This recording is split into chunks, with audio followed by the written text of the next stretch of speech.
Welcome to Slash Forward. In this episode, we're going to witness what happens when nature reclaims her dominion over the primate branch of the animal kingdom with the exploitation film Wild Beasts. To support your local water treatment facility, subscribe to the channel. Let's get to it.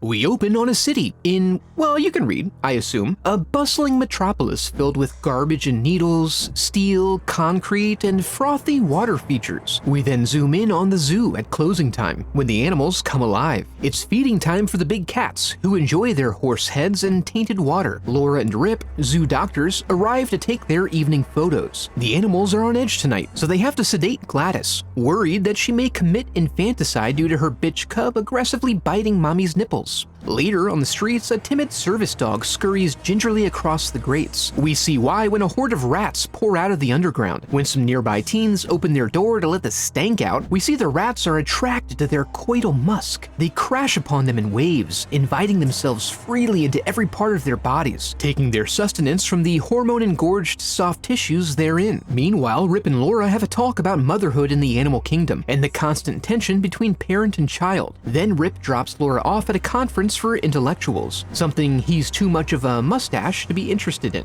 Back in the futuristic control center of the zoo, the lights indicate something may be wrong in the big cat paddock. Warner goes out and asks them what's wrong, but can't get a direct answer for some reason. Then the ground starts shaking and an elephant bursts through a brick wall. The subsequent damage shuts down the system, which opens all the gates as a safety measure. Rip gets on the horn and hears about not the zoo, as one may expect, but the rats. You see, their unusual behavior requires a pro, so Rip's your man. He heads that way as they try to regain control and address the bloody aftermath. Similar attempts at control are unfolding at the zoo, where the men learn that, despite giving all the cats cute names, they were never really their friends. And they learn this the hard way, as they are slowly dismantled. Rip has advised the fire department to do what they do best: start fires, but wants a few live rats as samples. And then, right in front of the wrecking crew, they have the audacity to attack one of their murderers. Filthy rats! Rip gets to the zoo and finds it all disorganized, but also quiet and isolated, which would be perfect for getting his work done if only his dead co-workers weren't strewn about. So he goes ahead and calls it in, and just in time as the escapees are wreaking havoc all over town. He then orders some tests and brings in all the scientists at his disposal. He also fills in Laura, who plans to use the subway to get her daughter, Susie, from dance class. Meanwhile, general warnings go out to the populace, but too late as the elephants are already choking and crushing their way uptown.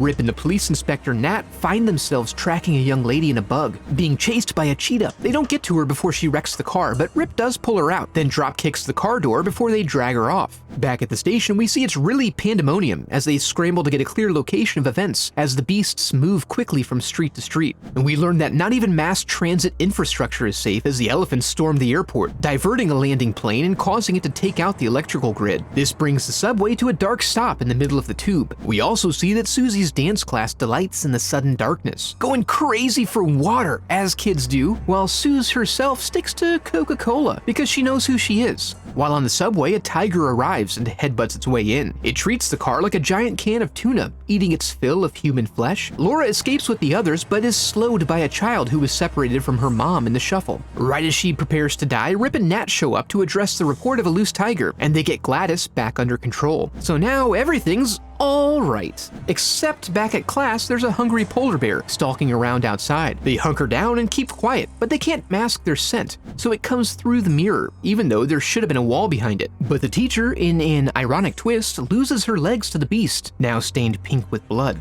Ironic, of course, because she used dance productions to fund a non-profit dedicated to convincing people that polar bears don't pose a threat to humans and are worth protecting as a species. We then see that Tommy broke into the kitchen to grab some knives, so they arm themselves and run from the bear. At the lab, Rip expounds on the unpredictability and diversity of behavior extant in the animal kingdom, when the results come back showing the water is tainted with high dosages of PCP. Ah yes, he was just about to suggest that. Outside, some animals are coming back down from their trip, and they're ordered to be given no water until the situation is resolved. They then drive to deliver the samples to the appropriate government agency, stopping to pick up Susie along the way. As the lights come back on, they allow themselves a moment to breathe a sigh of relief. taking in the delicious night air. Trusting that he fully understands the metabolic rates of polar bears when it comes to PCP, Rip plays with the one outside the studio as Laura goes in to get Susie. She finds the water-guzzling freaks behaving as animals, except for Susie, and they back away slowly as Tommy begs them to play that one game where he kills them, and they die. Laura instead locks the kids in to give them some time to cool down, as the broader authorities are notified of the events that transpired here.